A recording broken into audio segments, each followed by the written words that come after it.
Esta é a história do dia da Rádio Observador. O governo poderá sobreviver à turbulência na TAP?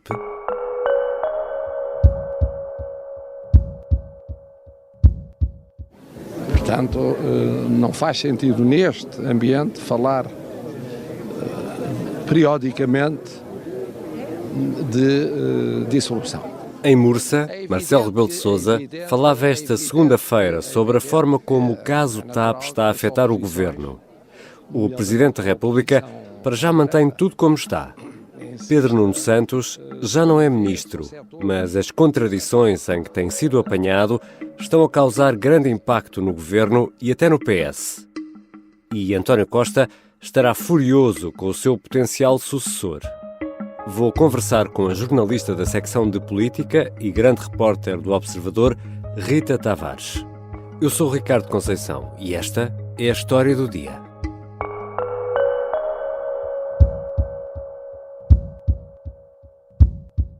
Bem-vinda, Rita. Olá, Ricardo. Sabemos que António Costa está muito irritado, até furioso com Pedro Nuno Santos, segundo disseram fontes do governo. Pode explicar-nos, Rita Tavares, qual é ou quais são os motivos de tamanha ira de António Costa?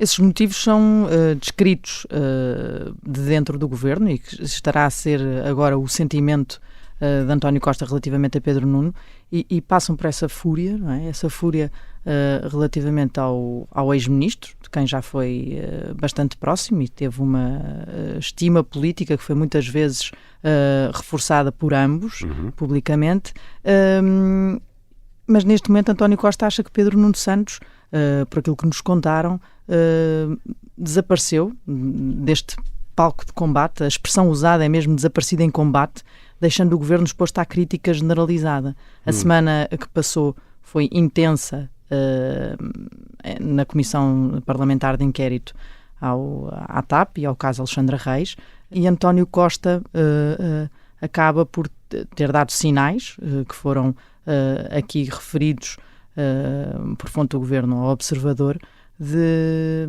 desconforto com a atitude de Pedro Nuno Santos ao deixar-se à margem de tudo o que ia sendo dito e até daquela que foi a sua escolha para a Secretaria de Estado das Infraestruturas, Hugo Mendes, que é uma figura que surgiu, que nós ouvimos falar muito recorrentemente desde que explodiu este dossiê de Alexandra Reis e que esteve no centro de muitas decisões polémicas.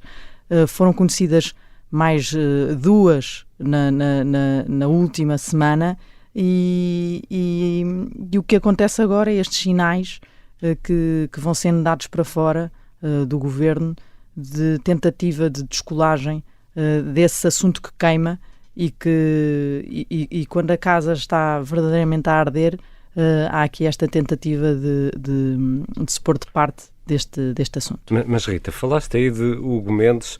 António Costa não o escolheu, não foi escolhido, não o sancionou? Ele era secretário de Estado de Pedro Nuno Santos, tinha sido muito tempo, tinha trabalhado no gabinete dele durante muito tempo, desde que ele era secretário de Estado dos Assuntos Parlamentares, desde que Pedro Nuno Santos entrou para o governo, e sobe a secretário de Estado quando Pedro Nuno Santos passa a ministro das Infraestruturas, vai para secretário de Estado adjunto e das Comunicações, e depois no terceiro governo, aliás, em 2022, há um ano, Pedro Nuno Santos, perante uma redução do número de secretarias de Estado e de uma reorganização que Costa quis implementar no governo, deixaria de ter precisamente a Secretaria de Estado do Hugo Mendes. E o que Pedro Nuno Santos fez foi preservar o secretário de Estado e passou a secretário de Estado das Infraestruturas. E agora o que nos é dito é que António Costa tentou nessa altura dissuadir insistentemente Pedro Nuno Santos, o que dá a ideia de que ele não queria e que não gostava da escolha de Hugo Mendes para aquele lugar. Por aquilo que nos foi relatado, o Primeiro-Ministro reconhecia até preparação ideológica, que eu diria que é um elogio venenoso a Hugo Mendes, mas que o considerava inepto para qualquer função executiva e que até preferia que Pedro Nuno tivesse mantido o secretário de Estado que estava naquela pasta, que era Jorge Delgado, e que o Primeiro-Ministro consideraria uma máquina de trabalho e, portanto, de alguma forma o que está aqui a acontecer é o empurrar desta decisão para Pedro Nuno Santos. Obviamente que a decisão era dele, a escolha de secretários de Estado é uma prerrogativa dos ministros, embora o primeiro-ministro também possa ter uma palavra a dizer. E o que nos contam é que, de facto, houve essa palavra que foi dita a Pedro Nuno Santos, mas que Pedro Nuno Santos manteve a sua decisão. Nós confrontámos o ex-ministro com esta informação, mas Pedro Nuno Santos, por enquanto, quer ficar em silêncio. Rita, já falaste numa semana terrível, a semana passada, para o Governo. Na Comissão Parlamentar de Inquérito, à TAP foi dita muita coisa. Houve, assim, algum pormenor que tenha feito transbordar o copo? Bom, há dois. Há um que tem sido referido, que é a tal reunião polémica entre deputados do PS e a CEO da TAP, numa uma espécie de preparação daquela que seria a audição parlamentar da CEO, e há outro que se tornou ainda mais acentuadamente grave, que é o episódio do mail que Hugo Mendes enviou à CEO da TAP por causa de uma alteração de datas de um voo da TAP, onde iria o Presidente da República. E aí, quer dizer, digamos que dá sempre jeito de ter ali uma escapatória, não é? Uma espécie de janela aberta em que há ali um episódio que toda a gente condena e que toda a gente pode vir condenar sem ficar diretamente chamuscado com isso, porque há alguém que escreveu num e-mail... O e-mail é esse episódio? Toda a história. Diria que sim. Parece-me que nesta altura toda a gente se agarra a esse mail como uma boia de salvação que só não salva Hugo Mendes. Nunca passou pela cabeça essa ideia que seria simultaneamente estúpida e egoísta. Estúpida, só um político muito estúpido ia sacrificar 200 pessoas por causa de partir um dia mais cedo, um dia mais tarde. Mas Rita, António Costa protegeu, e não sei se será esta a palavra mais adequada, mas no fundo protegeu Pedro Nuno Santos em diversas ocasiões. Talvez aquela que tenha provocado mais estrondo foi relacionada com o anúncio da escolha de uma solução para o novo aeroporto de Lisboa. E há muita gente a fazer esta pergunta: porquê de tanta paciência de António Costa com Pedro Nuno Santos? António Costa é implacável nessa medição de custos-benefícios das várias situações, os custos-benefícios políticos das várias situações, e há amigos de longa data que estiveram no governo, como Pedro Cisa Vieira, que podem dizê-lo talvez com propriedade. No caso de Pedro Nuno Santos não é muito diferente. Ele foi uma peça-chave nos tempos da geringonça, naquele momento em que era preciso estreitar ali as relações com a esquerda, e o esquerdismo de Pedro Nuno Santos é reconhecido dentro do PS, fora do PS, portanto ele era uma peça importante, nesse momento foi muito importante. Depois, quando houve a atrapalhada da localização do novo aeroporto, que falaste aqui, Costa já quis que Pedro Nuno Santos se demitisse. Nós escrevemos isso na altura, e que terá sido o próprio que não quis sair, e na altura Costa aceitou, reconhecendo que aquele também não se tratava de um ministro qualquer, que ele tinha estima pessoal por aquela figura política e até consideração política, pelo trabalho que ele vinha a desenvolver no Ministério das Infraestruturas, mas há sempre essa medição do que é que lhe pode trazer mais ou menos vantagens. Nessa altura, António Costa já não consideraria que ter Pedro Nuno sentado numa fila do Parlamento era uma coisa assim tão perigosa para o seu governo, mas ainda assim aceitou mantê-lo no governo mais uma vez. O passado e o futuro políticos de Pedro Nuno Santos pesam e foram sempre pesando nestas avaliações que António Costa foi fazendo ao longo dos tempos e desta relação. A relevância que Pedro Nuno Santos tem nas bases e para lá das bases, não é? Em alguns cargos dirigentes e até dentro do governo ele tem pedronunistas, conhecidos pedronunistas, e depois a relação dos dois foi inevitavelmente estreitando também nos tempos ali da geringonça. Nós lembramos todos daqueles momentos em que eles apareciam ao fim da aprovação de cada orçamento do Estado, a fazer 1, a fazer 2, a fazer 3, a fazer 4, mas a ambição e a pressa de Pedro Nuno Santos em chegar à liderança do partido, e aquele chega para lá que Costa lhe deu num congresso do PS, avisando que ainda não tinha metido os papéis para a reforma, foram sempre notados e terão chegado agora ao limite. E Rita Tavares, já aqui falaste nesta figura, que é outra figura preponderante nos tempos que correm, que é o tal ex-secretário de Estado, Hugo Mendes, também é importante nesta história. Tornou-se odioso de tudo isto, não é? Cada decisão que tomou tem trazido tanta polémica que ele acaba por ser também ao mesmo tempo uma válvula de escape, porque não tem relevância ou história política, por isso tem dado jeito para quem pode ser realmente queimado e tem esta relevância e história política desviar o assunto apontando um secretário de Estado, um ex-governante sem juízo, é assim que Carlos César se refere a Hugo Mendes, por exemplo. Portanto, eu diria que ele tem esta utilidade neste momento e que já é aquele elemento que é fácil criticar, já está no chão e o PS não sairia muito massacrado se este fosse apenas e só o elemento, o único problema de toda esta situação. E Pedro Nuno Santos, dizias isso há pouco, mantém-se em silêncio? Não está a conseguir aguentar-se calado? Por agora sim, mas tem regresso político marcado para setembro, ainda faltam muitos meses e muita comissão de inquérito, e nessa altura não só voltará ao Parlamento como deputado, como terá um espaço de comentário político na SIC Notícias, e é seguro dizer que será um programa que muitos socialistas não vão querer perder, tanto aqueles que esperam que se torne uma voz crítica do governo, que têm essa expectativa, como todos os outros que esperam que ele não se torne uma voz crítica do governo. E já voltamos à conversa com a jornalista do Observador, Rita Tavares. Perante este silêncio, cresce também a expectativa sobre o que poderá Pedro Nuno Santos dizer na Comissão Parlamentar de Inquérito à TAP. É uma questão que fica para a segunda parte.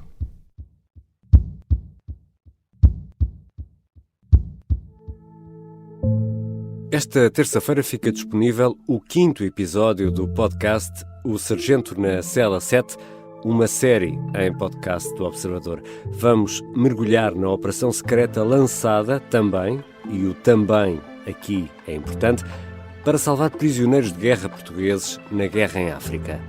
O 5º episódio é sobre a Operação Mar Verde.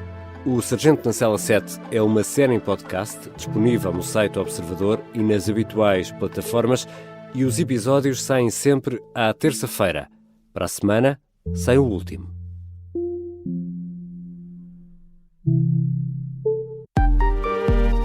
Estávamos na brincadeira e ele, de repente, conta-nos que ia desviar um avião. Este é o Piratinha do Ar. Abriu a porta, entrou por ali dentro e apontou-nos a arma. Uma série para ouvir em 6 episódios que faz parte dos Podcast Plus do Observador. É narrada por mim, Margarida Villanova, e a banda sonora original é de David Fonseca. Os Podcast Plus do Observador têm o apoio da Onda Automóveis. Estamos de regresso à conversa com a jornalista do Observador, Rita Tavares. Rita, Marcos Mendes disse no domingo, na SIC, que por muito menos Jorge Sampaio deitou abaixo o governo liderado por Pedro Santana Lopes. Se nós vivêssemos tempos normais, eu acho que esta semana, em função de toda a degradação que tem existido e em função daquilo que se soube na Comissão Parlamentar de Inquérito, se vivêssemos em tempos normais, eu acho que o governo tinha sido demitido esta semana e estaríamos a caminho de uma dissolução. Porque esta situação, estes episódios que se conheceram, são tão graves ou mais graves do que aqueles, por exemplo, que em 2004 levaram Jorge Sampaio a demitir o governo de então de Santana Lopes e a promover a dissolução do Parlamento. E afinal, o que diz o presidente Marcelo Rebelo de Sousa perante este atual momento político, Rita Tavares? Continua a picar balões, não é? Continua naquele equilíbrio político de, por um lado, ameaçar o governo com uma bomba atómica, dizendo que ela está lá para ser usada e que não há maioria que por si só seja suficiente para a evitar, e por outro lado dizer que a oposição ainda não é uma alternativa política e que nesta altura o caos político que envolve este governo não tem comparação com aquilo que aconteceu com Pedro Santana Lopes, a começar pelo facto deste ter chegado a primeiro-ministro em 2004 sem ter sido eleito. Primeiro, o presidente Sampaio estava no fim do mandato. Eu não estou no fim do mandato. Em segundo lugar, não havia guerra. Nem havia a inflação que temos agora, nem a situação que conhecemos. Não havia os fundos europeus com esta dimensão e com um prazo tão curto para utilizar. Portanto, logo nisso é outro mundo. Mas até que ponto, Rita, o governo vai conseguir escapar a esta turbulência? Este é um daqueles momentos em que se acende o sinal de apertar o cinto no avião, porque a turbulência pode ser mesmo severa. Severa ao ponto de tu bateres com a cabeça Eu não queria dizer isso, para não assustar quem vai a esta hora ouvir-nos no avião. É melhor pôr o cinto, é. Exato. E as cabeçadas têm sido muitas, sobretudo por causa da gestão política da TAP e a relação com a empresa, que o PS já não esconde, que considera um ativo tóxico para o governo. Aliás, o guru da comunicação do PS, que fez a campanha de António Costa, Luís Paixão Martins, disse-o aqui no Observador e até aconselhou a venda rápida antes de eleições. E as eleições estão aí a aproximar-se a passos largos. Basta lembrar que daqui a um ano já estamos em pleno período pré-eleitoral para as europeias e no meio dessa tentativa de despachar esse tal ativo tóxico ainda há todo este problema político imenso do inquérito parlamentar que está a desgastar muito o governo. Explicavas há pouco que Pedro Nuno Santos vai regressar em setembro ao Parlamento e também ao comentário político na televisão, mas antes ainda irá à Comissão Parlamentar de Inquérito. Que Pedro Nuno Santos vamos ter no Parlamento? O apaziguador que vimos depois do episódio do aeroporto, em que pediu desculpa. E queria, desde logo, lamentar toda esta situação. Ou o Pedro Nuno, tipo comboio desgovernado do não pagamos e os alemães até tremem. Acho que há de ser qualquer coisa a meio termo, não é? Nem tanto ao mar, nem tanto à terra. A intenção dos partidos, e isso também vai ser importante para que espécie de Pedro Nuno vamos ter no Parlamento, se mais combativo, se menos combativo, é a decisão do timing da sua audição, e isso ainda está nas mãos dos partidos. Ainda não há data. Havia a intenção inicial de só o chamar mais nas audições finais. São 60 as audições que estão previstas, só aconteceram 4 ainda. E aquele ritmo de noitadas, vão ser audições longas. Vão ser audições longas e meses longos. Mas a intenção inicial seria precisamente essa, de o ter mais no fim da Comissão de Inquérito. Não sei se agora, à luz destes novos acontecimentos e destes novos dados e disto estar ao rubro dentro do Partido Socialista, se alguma coisa muda. Eu diria que é quase win-win para a oposição, porque das duas uma, ou mantém a chama acesa e a pressão sobre o governo durante mais tempo e prolonga este sofrimento, digamos assim, ao governo no tempo, desgastando. E a audição de Pedro Nuno Santos, que será com certeza de peso nesta comissão de inquérito, aparecerá mais tarde, ou então aparece numa altura em que se sente aqui que há um início de um deslaçar das relações políticas, e esse sinal acabou de ser dado, e acabando de ser dado, e estando tudo mais a quente, também pode ser uma audição que acabe por trazer mais esse lado combativo de Pedro Nuno Santos. E esta irritação de António Costa com Pedro Nuno Santos também tem consequências a nível interno no Partido Socialista, que Pedro Nuno Santos, que é candidato à sucessão de António Costa, vamos ter no futuro perante tudo o que aconteceu? Há um sem número de opções em aberto nesta altura. É bom lembrar que Pedro Nuno Santos tem problemas muito graves, não é só o Mendes. O problema grave até é ele, que foi o ministro que se demitiu primeiro porque não conhecia a decisão que tinha sido tomada, mas que dava o corpo às balas porque o seu secretário de Estado tinha tomado a decisão da polémica indenização em nome do ministro. E depois, ato seguinte, afinal Pedro Nuno sabia da indemnização, sabia do valor da indemnização. E, portanto, há aqui várias coisas que Pedro Nuno vai ter de explicar e que são problemas graves que ele tem, contradições que ainda falta ele esclarecer pela sua própria voz. Depois, que espécie de Pedro Nuno é que nós teremos no futuro? Esta comissão de inquérito vai definir muito isso. Vai definir o espaço que ele terá no Partido Socialista e vai definir a voz que ele adotará no Partido Socialista. A ideia dele inicial, antes ainda de rebentarem estas polémicas mais recentes, era não acrescentar à discórdia interna, portanto não se transformar aqui numa voz crítica das opções do governo. Não sabemos se isso será tido de forma diferente se adensar um conflito aberto com António Costa, por exemplo, se a ideia inicial de Pedro Nuno Santos muda. E depois, Quer dizer, há uma série de ses que se colocam ao PS também nesta altura.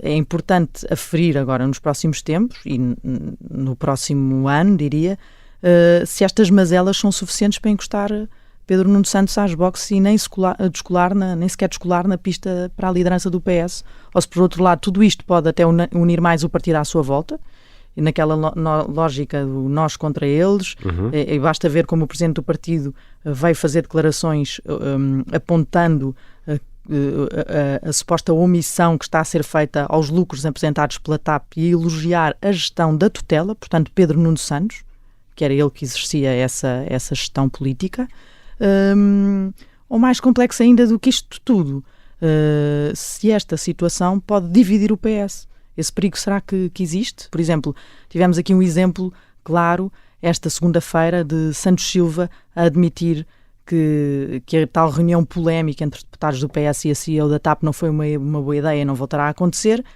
e Carlos César, presidente do partido, à mesma hora, a escrever no Facebook que não era importante e que aquelas reuniões são normais.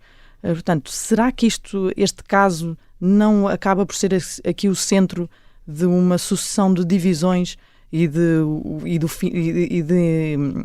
acabar com algumas relações políticas importantes que se foram estabelecendo dentro do Partido Socialista? O PS vai entrar nas próximas semanas nas comemorações dos seus 50 anos e ainda por cima em plena maioria absoluta. Aposto que poucos socialistas achariam que nesta fase o partido iria estar como de facto está. E Rita, fica já a proposta para um futuro episódio da História do Dia. Será que o caso TAP vai dividir o PS? É uma boa pergunta de lançamento. Obrigado, Rita. Obrigada.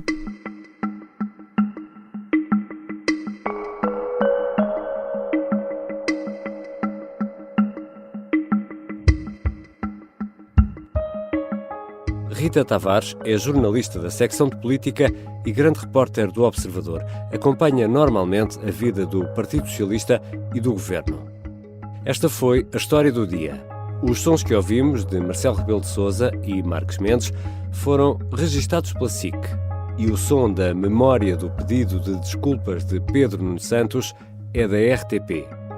Este episódio contou ainda com a colaboração do jornalista Manuel Rocha Leite, sonoplastia do Bernardo Almeida e música do genérico do João Ribeiro. Eu sou o Ricardo Conceição. Até amanhã.